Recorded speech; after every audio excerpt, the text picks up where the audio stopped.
Hi, welcome everybody. Bit nervous, bit excited today. We're doing the first ride out on the Kawasaki.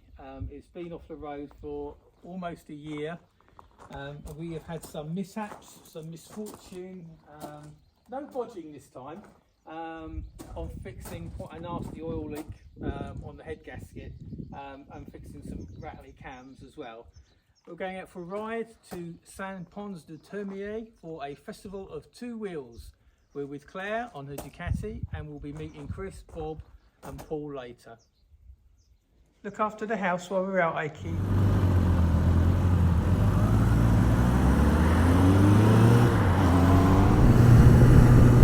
So here we are on the road. There's Claire in front leading the pack, Bob and Chris behind.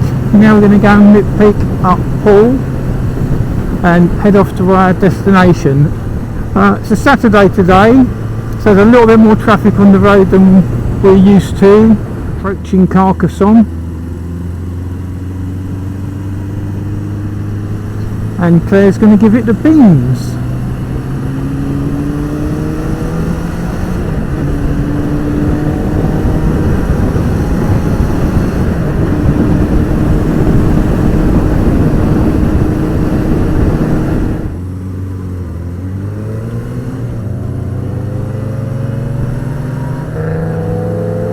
Ooh, lovely. Yeah.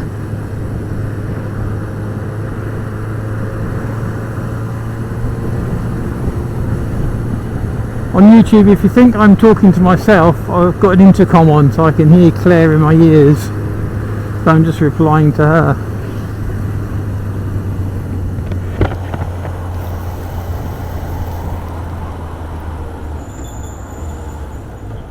Oh, I see that. Just going to go around this Mazda.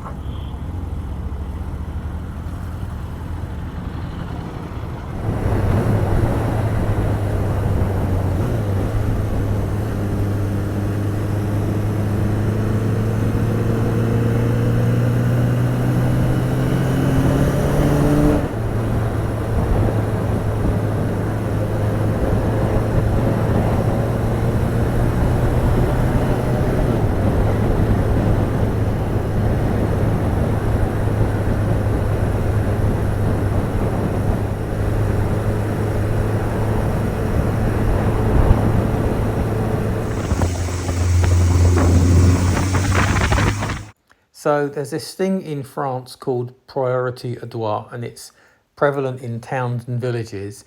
And what that is that if you are in that zone, no matter what kind of road you are on, in terms of being a main road, the thoroughfare, people coming from the smallest of side turnings on your right hand side have absolute priority over you, and they will come out in front of you regardless of the traffic situation because they have the right of way.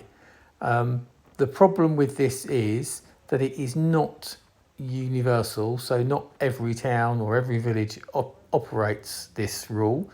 And the other thing that has become a little bit prevalent is that villages and towns will use this rule as a sort of traffic calming measure. There are signs to tell you that you're coming into a priority à droit area and when you're leaving them, but they are incredibly difficult to remember if you've got into an area, and you have to keep your wits about you at all times, especially when riding.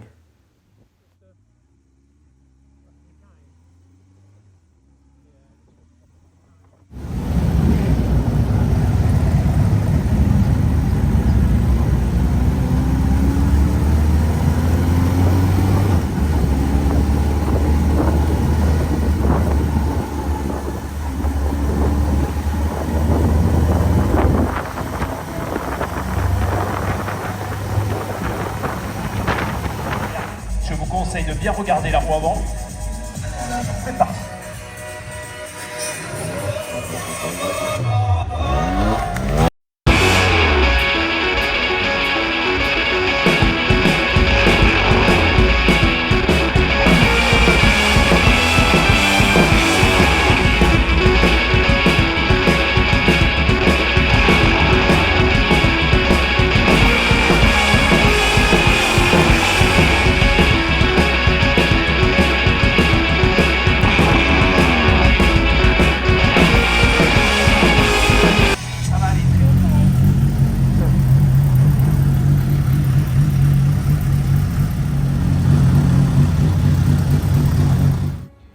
So what is so special about this Kawasaki and what does it mean to me? Well, back in the day when I was 17, I had a full bike license and I was running around on a lovely TS 185 orange paintwork, silver striping, chrome mudguards. And a friend of mine, Jimmy, he had been looking for a candy green B1 for months and he eventually found one, and it was absolutely stunning, really beautiful looking bike. And he'd had it a few weeks, and I was around his house one day and he said to me, "Oh, you've got a full license now, haven't you?" And I said, "Yeah." All nonchalant. And so he said, "Well, do you want to take my bike out? Tell me what you think." Yeah, of course, yeah, I'd love to, you know, I was full of it. I was actually bricking it a little bit, but I wasn't going to turn the opportunity down. So he lived in Hatfield, around the back of what was Hatfield Polytechnic at the time. So I took it down in front of the Poly, alongside the A1M, and then picked up the spur road that linked that part of the A1M to Welham Green Roundabout. So it's a mile or so long, nice straight A road with a roundabout at the end, absolutely ideal. So I got it up there and I gunned it down there, you know, and I was blown away by the smoothness and the power and the speed of this bike, you know, having just jumped off a little tiny, 14 horsepower two-stroke.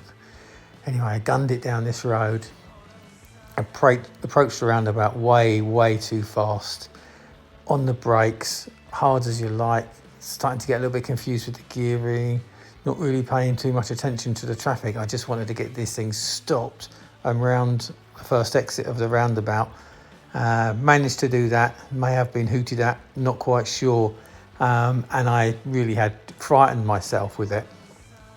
It was quite a heavy lump compared, you know, to a 185 Suzuki.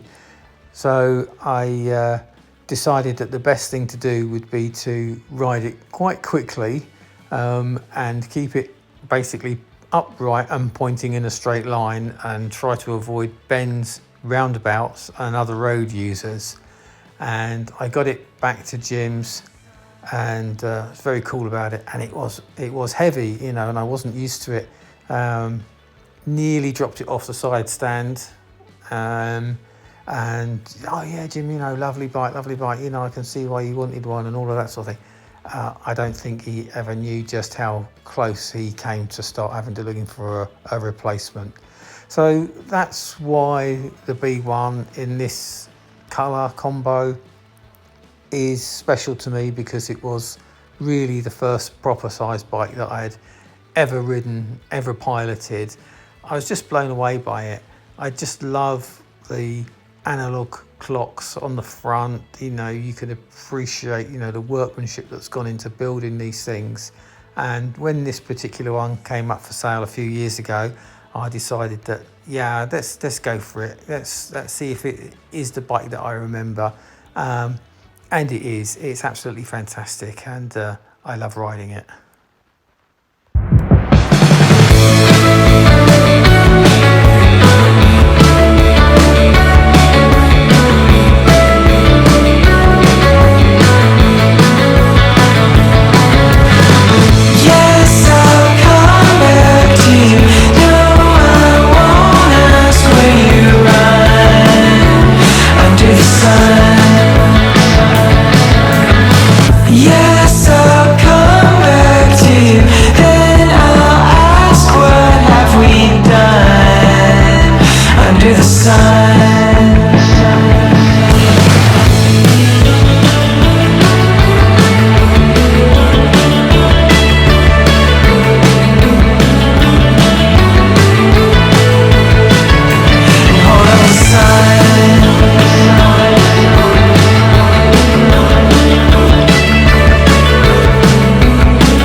I think you can see for yourselves that this is a fantastic biking road.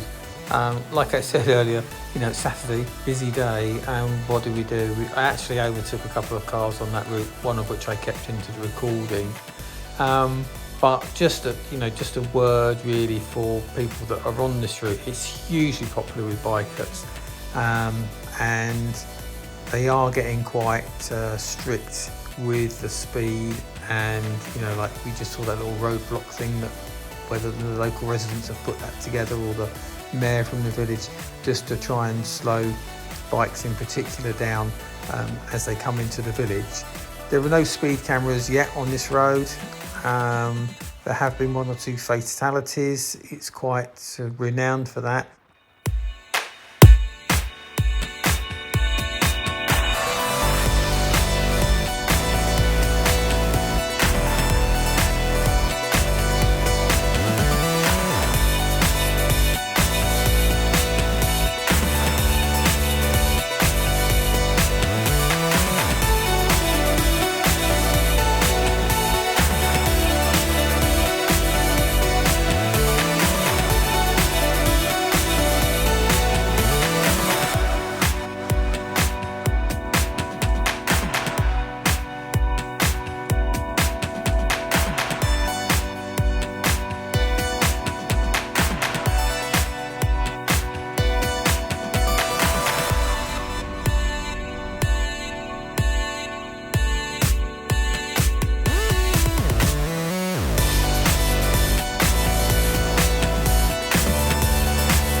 Are you there, kitten? So after our fuel stop, we've done a couple of kilometres, and Claire comes on the headset to say that the bike's feeling a bit sluggish and it's having difficulty in moving really. The engine seems fine, but there's something wrong. There's some noises and smells she's unfamiliar with, and then she said, hang on, the bike's come to a complete stop, I really can't move. So that was just before the roundabout. I did a went round the roundabout, came back, saw her stuck there, pulled over and went to see what the problem was.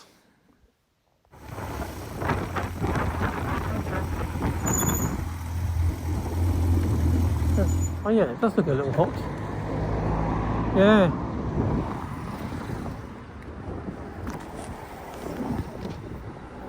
Yeah, it's very hot. Have you been riding it slightly? Yeah. Just let it cool. So the brakes were locked fully on. We couldn't push the bike, and we were really fortunate. A guy pulled up in his van, a couple of guys got out and gave us a push over to the shade where we could leave the bike to cool off. So thanks to you guys. If I didn't thank you enough at the time, it was really appreciated. It's already freeing off. Is it? Yeah.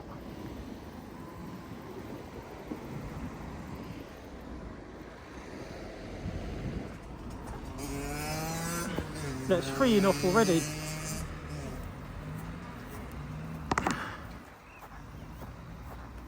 That's it.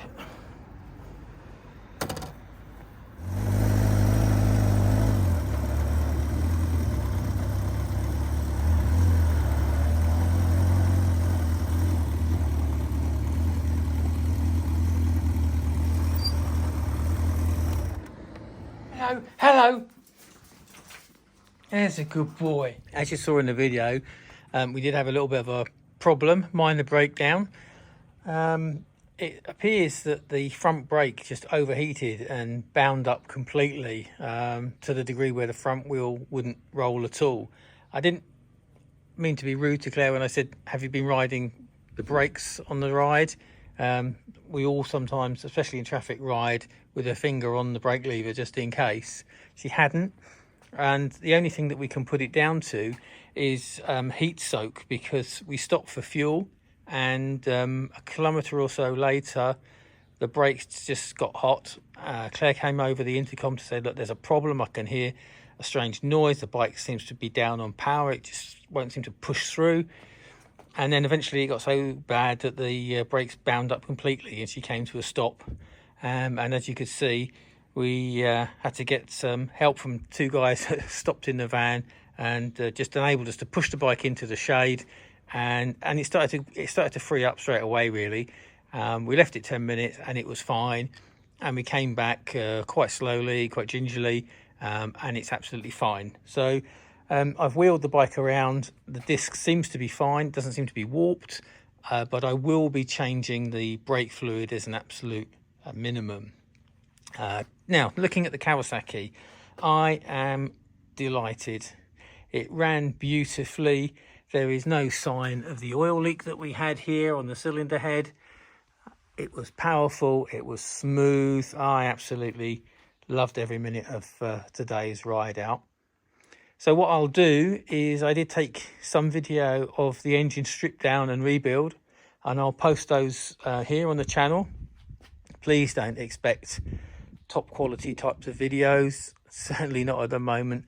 I am still trying to get to grips with this.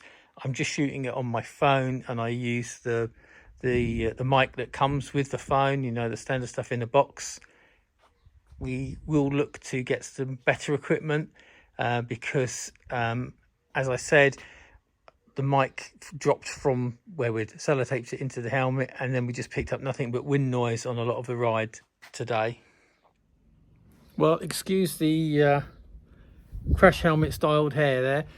Thanks so much for watching. Please like, subscribe and share if you enjoyed the video. Comments are welcome, of course, and I'll look to improve the quality of the videos and hopefully bring you some more interesting content. Thanks very much. Bye.